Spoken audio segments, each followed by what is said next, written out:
Alors je vois la lune, mais c'est pas la lune telle qu'on est habitué à la voir. Elle correspond à la nouvelle Terre. Elle est toute blanche. Il n'y a pas de cratère en surface. Elle est lisse en surface.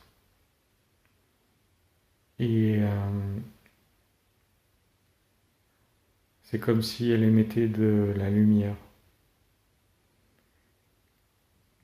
Alors c'est beaucoup moins lumineux que le soleil, mais c'est comme si depuis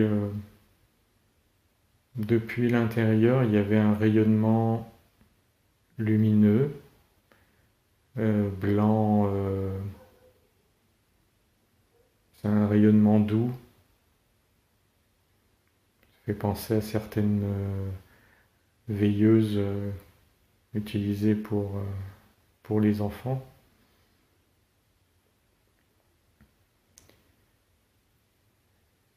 Le mot veilleuse correspond aussi au fait que c'est comme si la Terre veillait sur la Lune veillait sur la Terre. C'est quelque chose de bienveillant et quelque chose de positif dans cette lune, cette nouvelle lune qui correspond à la nouvelle Terre. Je regarde ce qu'il y a à l'intérieur. En fait,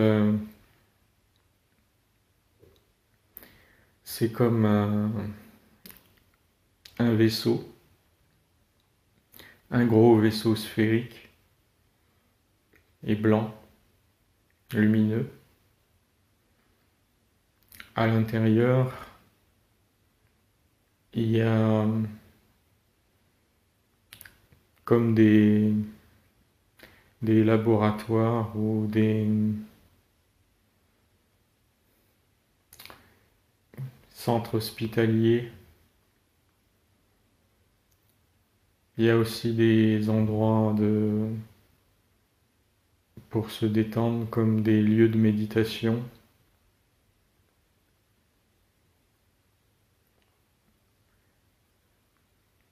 Euh, Dans la partie, on va dire, qui correspond plus à la partie hôpital, il y a des machines de haute technologie qui font penser à des scanners, des medbeds, des trucs comme ça. Euh,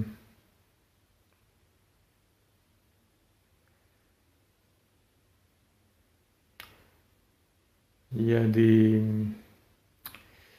jardins intérieurs, pas vraiment artificiels parce que c'est des vraies plantes, mais ça a été composé de façon artificielle,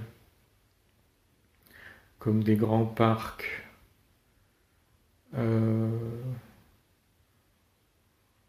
des grands parcs assez similaires à ceux qu'on peut voir sur la Terre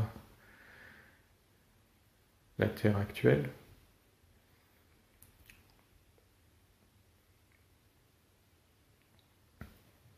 Je vois des personnes habillées en blanc avec des vêtements amples. C'est pas vraiment des toges, mais c'est des vêtements qui sont très amples, qui sont pas proches du corps, tout blanc.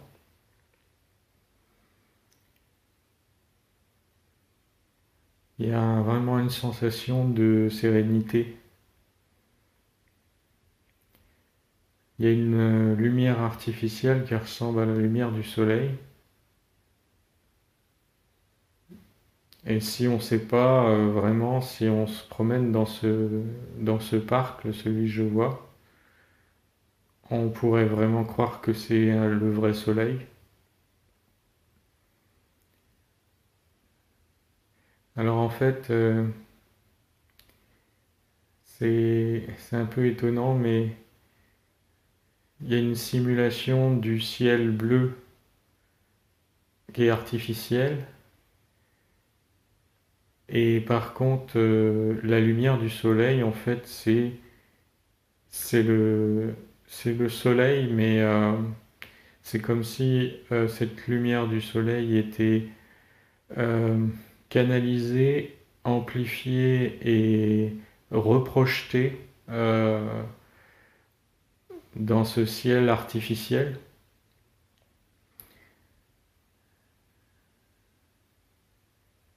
Et vraiment, c'est un endroit apaisant, hein. Ça fait vraiment penser à un sanatorium géant, un peu.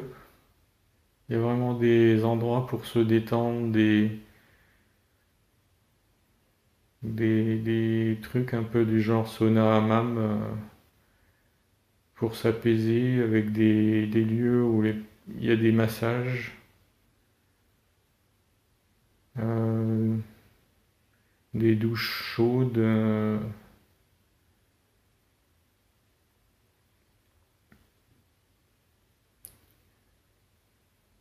des bains chauds avec la vapeur qui s'élève au-dessus de la surface de l'eau.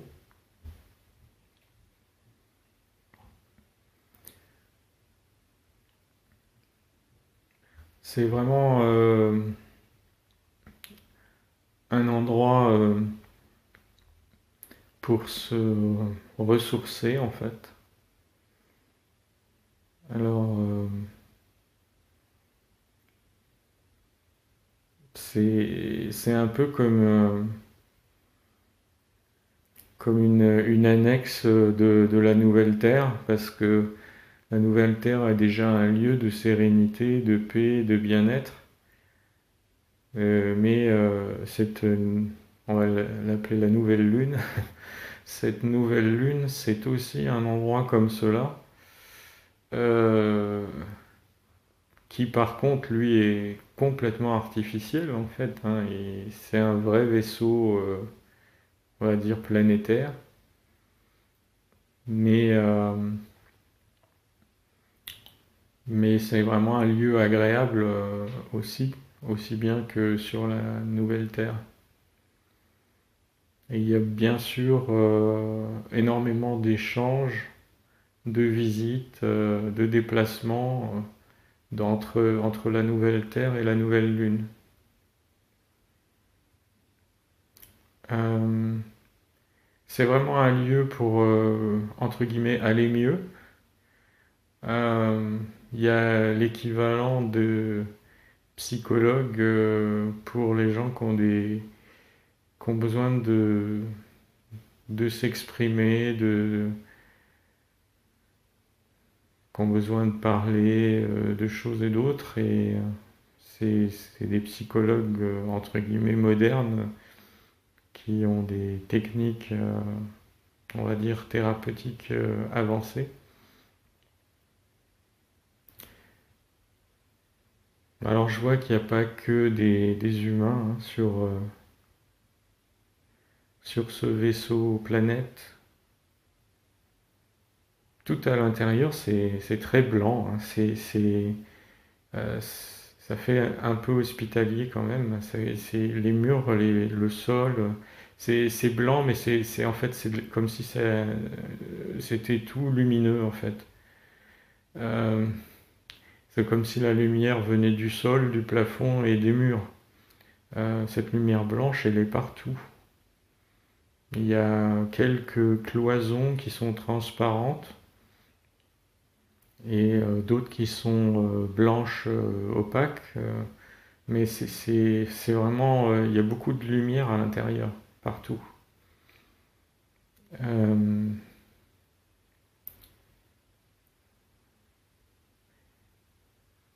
donc c'est à la fois un lieu de bien-être et un lieu de soin aussi. Euh, pour ceux qui ont développé un certain mal-être pour diverses raisons. Euh, je vois que parmi les personnes qui viennent, entre guillemets, se ressourcer et se faire soigner un peu sur le plan psychologique, euh, il y a des humains et des non humains qui sont en fait des soldats, euh, des soldats qui, euh, qui luttent contre des forces sombres sur d'autres planètes, dans des endroits où les forces de l'obscurité sont encore présentes. Et certains reviennent de leur mission traumatisés ou avec par exemple des membres amputés, etc. Et ils viennent se faire soigner sur la Lune, la nouvelle Lune. Ils vont dans les medbeds et puis il y a aussi des personnes ces psychologues de nouvelle génération qui s'occupent d'eux pour se sentir, pour récupérer à la fois physiquement et psychologiquement, moralement, et puis aussi pour se détendre et s'apaiser dans ces lieux, ces jardins et ces lieux de sauna, hammam, etc. Tous ces lieux de sanatorium. Il y a aussi des bains d'algues,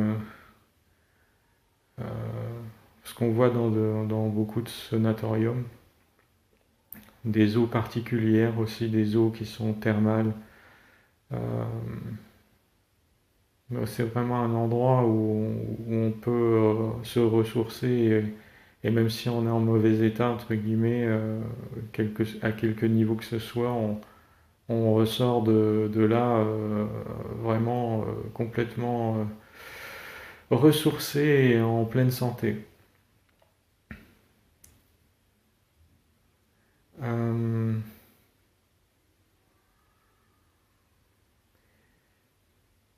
En fait, c'est un endroit qui a servi pendant une période euh, un peu après l'ascension de la Terre, où il y a eu beaucoup d'humains qui ont profité de ce lieu-là pour se ressourcer. Mais après, c'était plus tellement par la suite, c'était plus tellement les humains qui en avaient le plus besoin, c'était plutôt justement soit des militaires, des soldats qui font des missions, comme je viens de l'expliquer, soit aussi des fois des extraterrestres ou des humains qui euh, ont pu échapper à des mauvais traitements sur des planètes où il y a encore des forces de l'ombre et qui sont emmenés sur la nouvelle lune pour se guérir, se ressourcer. Ça sert pour les humains surtout un peu comme un lieu de détente, un lieu pour se retrouver en groupe. Euh, c'est un peu comme une retraite. Ça sert de lieu de retraite spirituelle aussi. Il y a aussi des lieux. Alors, bien sûr, les parcs. Hein, bien sûr, Il y a des groupes qui font comme des méditations collectives, des réunions spirituelles. J'en vois par exemple, qui est dans un de ces parcs et ils forment tous un grand cercle. Ils sont assis en tailleur, tous en blanc, avec le type de vêtements ample que j'ai expliqué tout à l'heure. Et ouais, ils font comme des prières collectives. Ils échangent, ils discutent. Il y a aussi Ils font pas mal de choses par télépathie, c'est-à-dire que en fait, ils échangent mais pas verbalement. Euh, Ils se communiquent des informations purement par télépathie. Donc dans le silence presque total, on entend juste le chant des oiseaux et euh, le ruissellement de petites rivières et de petites cascades qu'il y a dans le parc. Euh, donc un peu des lieux de retraite spirituelle. Et puis il y a aussi des salles dédiées aussi à la méditation, avec, je vois des zones avec des coussins un peu partout sur le sol. Euh, Ça ressemble à des coussins, mais c'est pas vraiment des coussins. Ça, c'est pas mou comme des coussins, ça a une forme de coussin, mais quand on s'assoit dessus, c'est plus résistant qu'un coussin, mais par contre, ça prend la forme du corps. Donc c'est plus, comment dire, euh, c'est un peu plus, euh, c'est un peu comme un siège qui prend la forme du corps. C'est moins, ça s'écrase pas comme un coussin complètement. Et donc ça permet de maintenir le corps mieux et c'est pratique pour faire de la méditation. Euh, Dans ces salles-là, il y a des musiques cristallines hein, qui sont diffusées et des odeurs, je pense que ça fait penser à des huiles essentielles qui sont diffusées. Euh, il y a, ouais, c'est des musiques qui ont vraiment,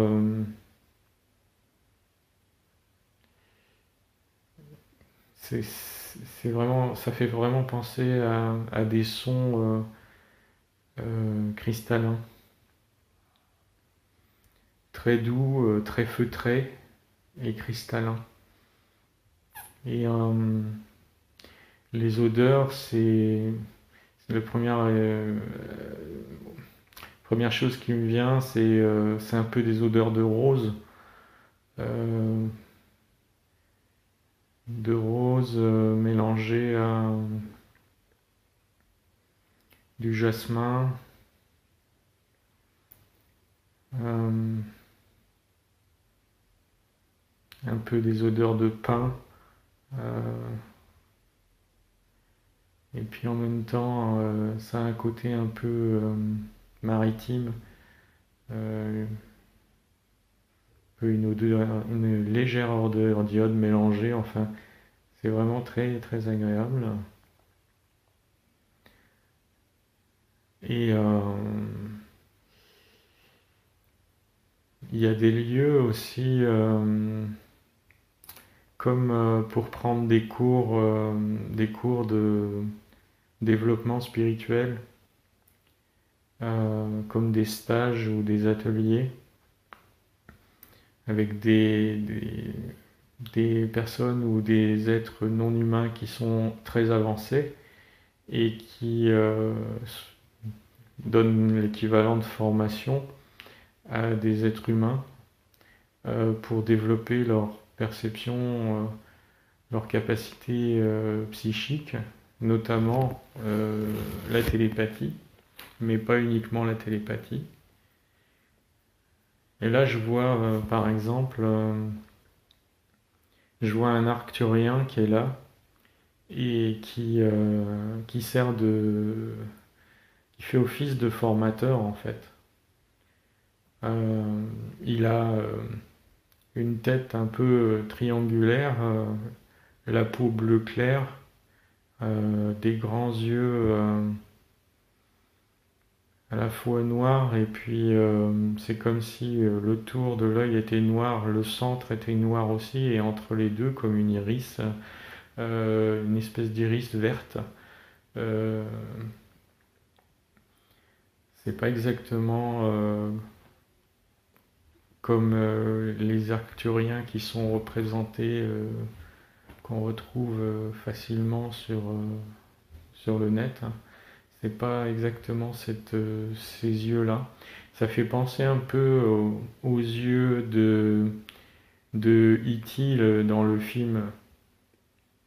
C'est vraiment un peu les yeux du E.T. dans le film. Euh, alors, je me rappelle plus le nom du réalisateur. Enfin, c'est le vieux film des années 80, là. Et donc là, par contre, la peau est pas du tout comme celle de ce E.T. dans le film. Elle est vraiment bleu clair et lisse. Euh, il y a un petit nez, une petite bouche, un cou qui est assez allongé, euh, des bras fins, mais alors c'est marrant parce que il y a des mains avec des doigts, mais c'est comme si les doigts étaient pointus. Euh, C'est-à-dire, il ne s'est pas arrondi au bout, c'est pointu. C'est pas des griffes, mais ça fait bizarre parce que ça fait comme si, par exemple, on voulait découper une main enfin, dans du carton, on voulait représenter une main et puis qu'au lieu de découper le bout des doigts arrondi, on faisait un truc pointu. Voilà, ça fait ça un peu. Et il est aussi en position assis comme un peu la position du lotus, hein, devant les élèves, entre guillemets, qui sont des humains de la nouvelle Terre, qui sont tous en blanc, et lui, il n'a pas de vêtements sur lui, et il est tout bleu, et c'est comme s'il y avait juste la peau presque à nu. Je sais pas si s'il est nu, mais c'est bleu lisse. C'est difficile de savoir si c'est un vêtement ou si c'est sa peau. En fait, il n'est pas vraiment matériel. C'est pour ça qu'il n'y a pas de peau, il n'y a pas de vêtements, parce que c'est plutôt de la lumière. Il est visible par les autres, mais en fait, il a pas de consistance physique. Il vibre à un niveau qui est au-delà de la matière.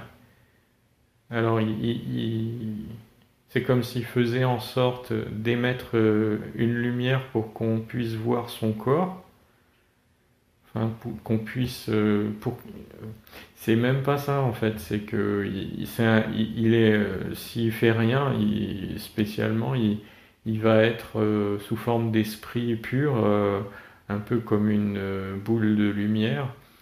Mais là, volontairement, il se donne une apparence d'un corps humanoïde pour être disons, pour que ça soit plus convivial pour les humains. Euh, c'est un peu comme si c'est presque par politesse ou par respect ou je sais pas comment expliquer. C'est pour faire plaisir en fait, hein, pour être plus accessible quelque part aux autres. Euh, Parce qu'ils veulent surtout pas qu'on les prenne pour des dieux ou des êtres supérieurs. Il y a l'envie d'être d'égal à égal. C'est une forme d'humilité dans le comportement et donc c'est volontaire. Il fait exprès d'émettre une forme lumineuse qui a la forme d'un corps humanoïde. Euh, et puis, euh, ben, il est devant les êtres humains là, et en fait, il donne une formation de télépathie. Alors, c'est pas comme une formation habituelle parce que là, en fait, c'est comme si il envoyait, euh, il interagit avec au niveau c'est au-delà du mental et du cognitif, mais c'est comme s'il ouais, il interagit avec des corps subtils de chacun de ses élèves. C'est comme s'il était capable de faire des manipulations d'ajustement et sur les corps subtils par une forme de télékinésie, mais c'est pas de la télékinésie parce que la télékinésie c'est l'effet de l'esprit sur de la matière, alors que là il ne s'agit pas de matière puisque c'est les corps subtils des êtres humains qui sont en formation. Donc ça reste dans des plans subtils, mais c'est comme s'il posait certaines intentions pour ajuster certains éléments des corps subtils des élèves.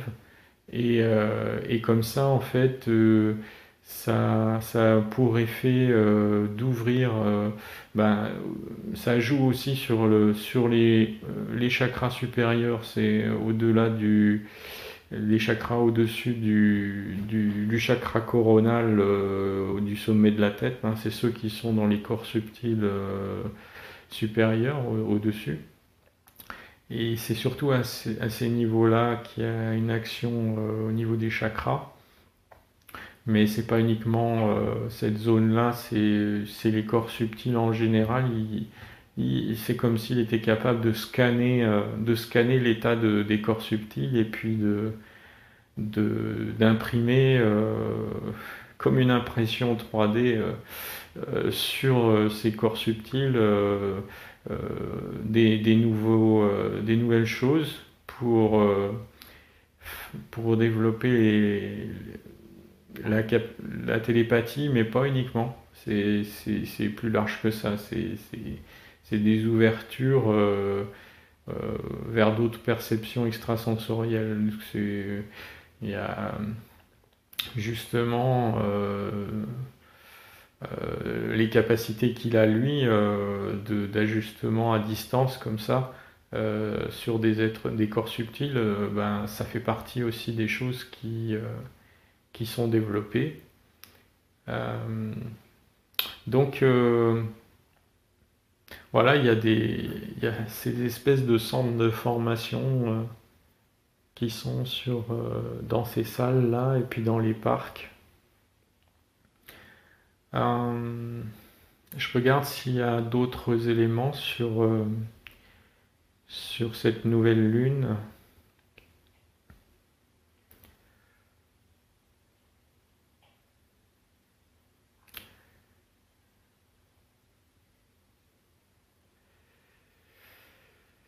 Euh, il y a une espèce de musée, l'équivalent d'un musée, euh, en mémoire des années sombres de la Terre. Euh, C'est des espèces d'usines désaffectées euh, qui servaient pour les plantes d'obscurité, pour imprimer euh, une certaine maintenir l'humanité dans des basses fréquences. Euh, il y a des espèces de réacteurs nucléaires euh, hors service, mais ils ont pas tout démonté, ils en ont gardé quelques-uns en guise de mémorial, on va dire, pour se rappeler de l'histoire de l'humanité, parce que ça fait partie de l'histoire de l'humanité, même si c'est pas très très positif, mais euh, l'approche sur la nouvelle Terre, c'est justement de mettre la lumière sur tout, et donc surtout de ne pas non plus oublier ce qui s'est passé dans l'histoire de l'humanité, parce que là ça voudrait dire de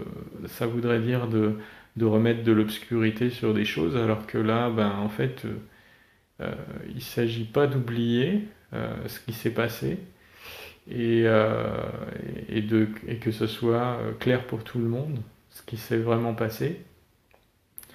Donc il y a une espèce de mémorial, une espèce de musée, hein.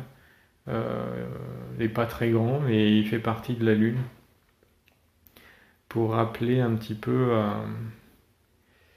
euh, ce qui s'est passé pendant ces heures, ces années plus sombres qui sont avant l'ascension de la Terre. Euh, voilà, je vois aussi des bars, des terrasses, des restaurants,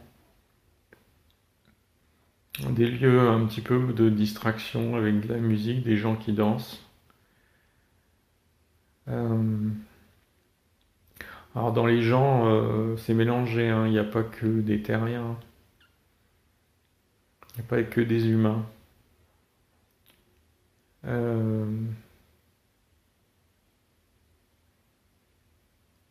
ben, là, par exemple, dans un groupe qui est en train de siroter quelque chose sur un bar, là, une espèce de boisson colorée, je vois un être qui ressemble plutôt à une espèce de menthe religieuse, euh, humanoïde, avec des ailes comme des ailes d'insectes, un peu repliées sur le dos, des gros yeux qui ressemblent à des yeux de mouche, et puis ouais, une espèce de trompe qui, euh, qui descend dans le verre pour sucer le fond. Bon, évidemment, si on était exposé à ce genre d'individus brutalement, ça serait pas très très rassurant. On aurait un peu, enfin, ça fait penser à une espèce de temps de grosses mouches. C'est pas très très. Si on n'est pas préparé psychologiquement, on peut pas dire que c'est très rassurant. Mais ce qu'on montre, c'est que le mélange avec ces êtres extraterrestres s'est fait vraiment progressivement, et que ça a commencé par des mélanges avec des êtres qui nous ressemblaient beaucoup. Et progressivement, eh bien, de plus en plus, des êtres qui nous ressemblaient moins se sont aussi mélangés aux humains. Et donc bah, là, ça fait partie de cette catégorie qui nous ressemble quand même pas du tout, euh, qui ressemble vraiment, là pour le coup, ça ressemble à une grosse mouche. Mais plus fin, parce que ça fait plutôt... le corps est plus fin qu'une mouche. Euh, et, euh, et après, c'est aussi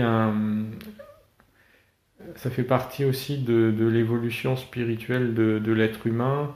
C'est c'est de dépasser l'apparence, la forme, pour voir ce qu'il y a dans le fond de l'être, dans le cœur de l'être. Et justement, le développement des perceptions extrasensorielles, notamment de la télépathie, ça contribue à la capacité de l'être humain à mieux comprendre et à mieux accepter des êtres qui ne ressemblent pas du tout à eux, parce qu'ils dépassent de plus en plus facilement l'apparence physique pour se connecter à la conscience de l'être en question et finalement voir que ben, on est tous des êtres connectés à la source et que l'amour c'est quelque chose d'universel et que c'est pas la forme finalement devient extérieure du corps, devient vraiment de plus en plus secondaire. Euh,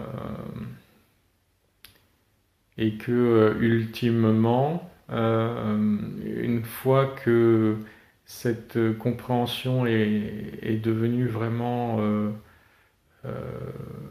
suffisamment intégrée dans toutes ses dimensions, eh bien l'être humain finalement peut passer à un autre plan d'évolution spirituelle où il est au-delà de la forme physique. C'est un peu comme les Arcturiens qui n'ont plus vraiment de forme physique, mais qui peuvent se donner une apparence physique au gré de leur volonté et de leur intention. Et justement, donc, un passage d'évolution spirituelle, c'est d'apprendre à dépasser toutes les appréhensions ou les réactions de peur ou d'inquiétude liées à l'apparence physique. Donc c'est un processus qui peut être assez rapide ou plus lent selon les individus, selon les âmes. Mais justement, l'évolution de l'être humain sur la nouvelle Terre, ben c'est une partie de son évolution, c'est lié à ça. C'est lié à son intégration galactique avec tous ces aspects, toutes ces dimensions. Voilà, je vais rester sur cette conclusion.